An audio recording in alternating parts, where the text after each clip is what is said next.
Hello friends, my name is Ajay Shinde.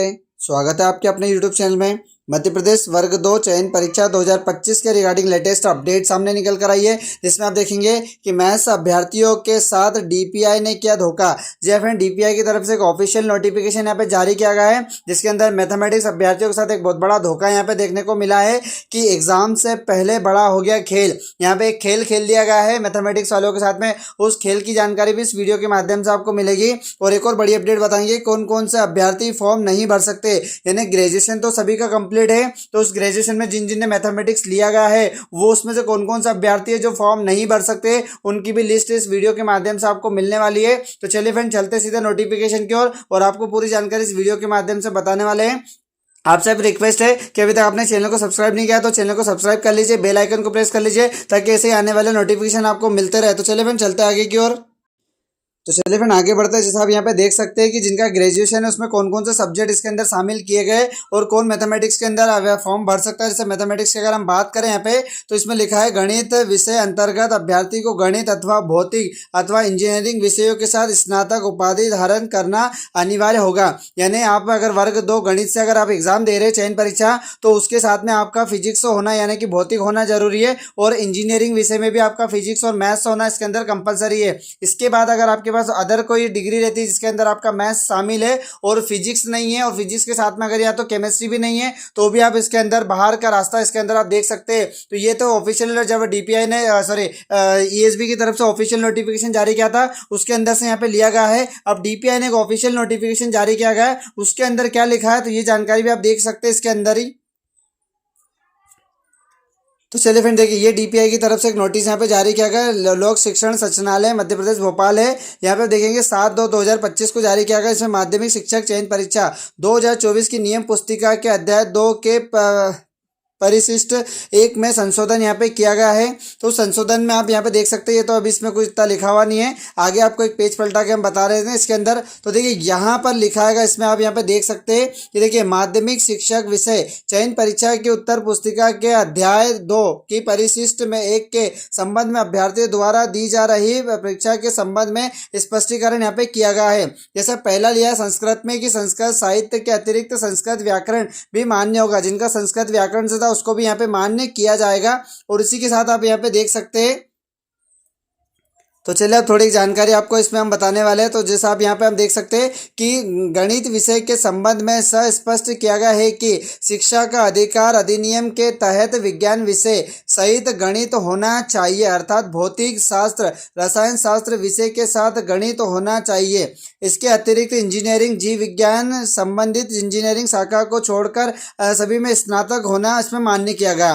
तो अब इसको एक थोड़ा सा एक समझ लीजिए। यहाँ पे मैं आपको और एक और फैक्ट बता देता हूँ इसके अंदर कि देखिए गणित विषय के साथ में आपका यहाँ पे जैसे आप साइंस से भी साइंस रहता है उसके अंदर, तो साथ में आपका गणित होना इसके अंदर कंपलसरी। जैसे मैं अगर बात करूँ पीसीएम की, तो पीसीएम विनय फिजिक्स केमिस्ट्री मैथ्स आपके पास में इसके अंदर रहेगा, जिसके अंदर भौतिक शास्त्र और रसायन शास्त्र का विषय शामिल किया गया जो गणित में उसका होना चाहिए। अब जो भी अभ्यर्थी जिन्होंने ग्रेजुएशन इंजीनियर जैसे बी किया हुआ है, ठीक है, तो उनके साथ में क्या उन्होंने इंजीनियरिंग से किया, तो इंजीनियरिंग के साथ में आप सभी को पता है यहाँ पे कि आपका मैथ्स तो होता ही है और मैथ्स के साथ साथ आपका फिजिक्स भी होता है। बट उसके अंदर क्या होता है कि जैसे कोई माइक्रोबायोलॉजी से कर रहा है, कोई स्टैटिक्स से कर रहा है, या फिर कोई जूलॉजी से कर रहा है, साथ में मैथ्स प्लस ऐड करते जा रहा है, तो उनको इसके अंदर अलाउ नहीं किया गया है। वो अभ्यर्थी इसके अंदर बाहर का रास्ता इसके अंदर आप देख सकते हैं।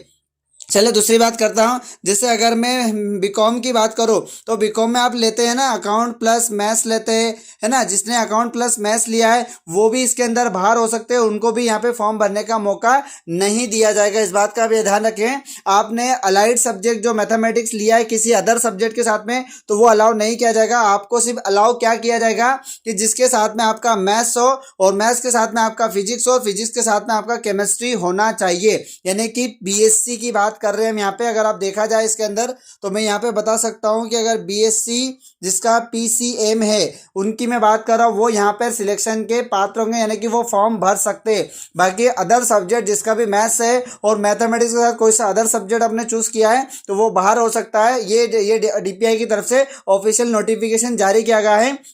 अब ये अभ्यर्थी क्या कर सकते हैं, ये अभ्यर्थी एक अच्छा सा वकील कर सकते हैं और कोर्ट में यहाँ पे केस लगा सकते हैं। ये डीपीआई की तरफ से ऑफिशियल नोटिफिकेशन जाके अभी कुछ टाइम पहले ही कल की डेट में जो सुप्रीम कोर्ट है उन्होंने एक आदेश जारी किया था कि बीच रास्ते में आप नियम यहाँ पे नहीं बदल सकते। तो चलिए वो जानकारी भी हम बता देते हैं इसके अंदर। तो चलिए फिर आगे देख सकते हैं, जैसे कल न्यूज़ आई थी, न्यूज़ में लिखा था भर्ती प्रक्रिया के बीच में नियम नहीं बदल सकते। अब जैसा कि यहाँ पे सुप्रीम कोर्ट की तरफ से आदेश तो जारी कर दिया गया कि जब भी आप कोई नियम निकालते हैं तो बीच रास्ते में आप नियम को यहाँ पे नहीं बदल सकते हैं, ये इन्होंने कहा था। बाकी फिर भी डीपीआई ये मध्य प्रदेश है, इसके अंदर सब चीज़ें जायज़ है। पहले जब नोटिफिकेशन जारी करते तब ऐसा कोई नया नियम लागू नहीं करते। अभी काफ़ी अभ्यर्थी इसके अंदर फॉर्म भर चुके, तकरीबन 1 लाख के आसपास फॉर्म यहाँ पे भर चुके, उन्होंने पेमेंट भी कर चुका है और वो अपनी तैयारी में भी लगे। और अब बीच रास्ते में उनका नियम जारी हो रहा है कि आपको इसके अंदर से बाहर किया जाता है कि आपका मैथमेटिक्स बीएससी में आपका मैथ्स, फिजिक्स, केमिस्ट्री या फिर इंजीनियरिंग में फिजिक्स आपका होना चाहिए, वही इसके अंदर आवेदन कर सकता है। तो जिन्होंने आवेदन कर दिए वो भी इसके अंदर बाहर हो जाएंगे, उनका भी टाइम वेस्ट हुआ और उनका उस सब्जेक्ट से ग्रेजुएशन करने का कोई यहाँ पे मतलब नहीं रहा है। और आगे आप इसके अंदर देखेंगे और क्या क्या लिखा हुआ है, तो देखिए यहाँ पे मैं आपको पढ़ के जानकारी बता देता हूँ मैं। तो चलिए इसमें देख सकते हैं कि भर्ती प्रक्रिया शुरू होने के बाद शर्तें पात्रता मापदंडों में बदलाव तभी संभव है जब मौजूदा नियम इसकी अनुमति देता हो या नियुक्ति के लिए विज्ञापन नियमों के खिलाफ हो। यानी कि कोई नियम अगर खिलाफ आता है तो इसके अपन इस पर आगे कार्रवाई कर सकते हैं। दूसरा है, यदि मौजूदा नियमों में या विज्ञापन के तहत मापदंडों में बदलाव की अनुमति है तो उसे अनुच्छेद 14 के तहत समानता का अधिकार की आवश्यकता को पूरा करना होगा। साथ ही किसी भी बदलाव को मनमानी ना करने की कसौटी पर खरा उतरना होगा। यानी कि कोई अगर इसमें मनमानी करते हैं यहाँ पे या कोई अधिकार से अगर वंचित होते हैं तो इसके अंदर यहाँ पे उसको नियम में लागू करना पड़ेगा और यहाँ पे उसके खिलाफ भी कार्रवाई कर सकते हैं। आगे देखेंगे, सरकारी नौकरियों के लिए भर्ती प्रक्रिया विज्ञापन जारी करने से शुरू होती है और रिक्तियां भरने तक खत्म होती है। ऐसे में बीच में नियम और अर्हता की शर्तों को बदलना खेल शुरू होने के बाद नियम बदलने के समान होगा। तो आपको जैसा कि यहाँ पूरा लिखा हुआ साथ में कि जब यहाँ पे भर्ती प्रक्रिया होती है या विज्ञापन शुरू करते हैं या तो फिर इसकी रिक्तियां पूरी खत्म होती है, यानी कि आपने 100 पद निकाले और 100 पद को पूरी तरीके से भर दिया तो वो भर्तियां पूरी खत्म हो जाएगी। या तो फिर उसमें करा कि बीच रास्ते में कोई नया नियम लागू कर दिया है, यानी कि आपको बता दिया कि आपने टॉस जीत लिया और टॉस जीतने के बाद आप यहाँ पे बैटिंग नहीं कर रहे और आपको सीधा सीधा मैच जीतने को बोल दिया, तो ये तो पूरी तरीके से गलत नियम हो गया यहाँ पे।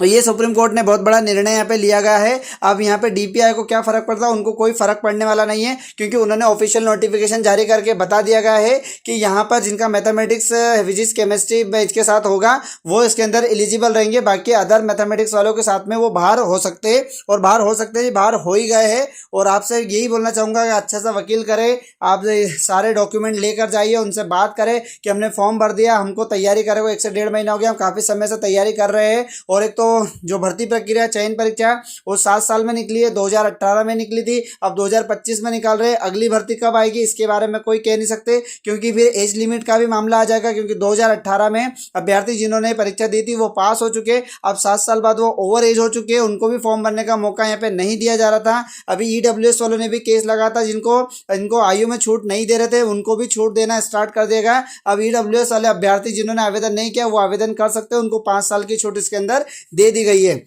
चलिए फ्रेंड, ये रहा आज का अपडेट है। अगर आप ऐसी जानकारी चाहते हैं तो मेरे चैनल के साथ जुड़ सकते हैं, चैनल को सब्सक्राइब कर सकते हैं, बेल आइकन को प्रेस कर सकते हैं ताकि आने वाले नोटिफिकेशन आपको मिलते रहे। जय हिंद, जय भारत।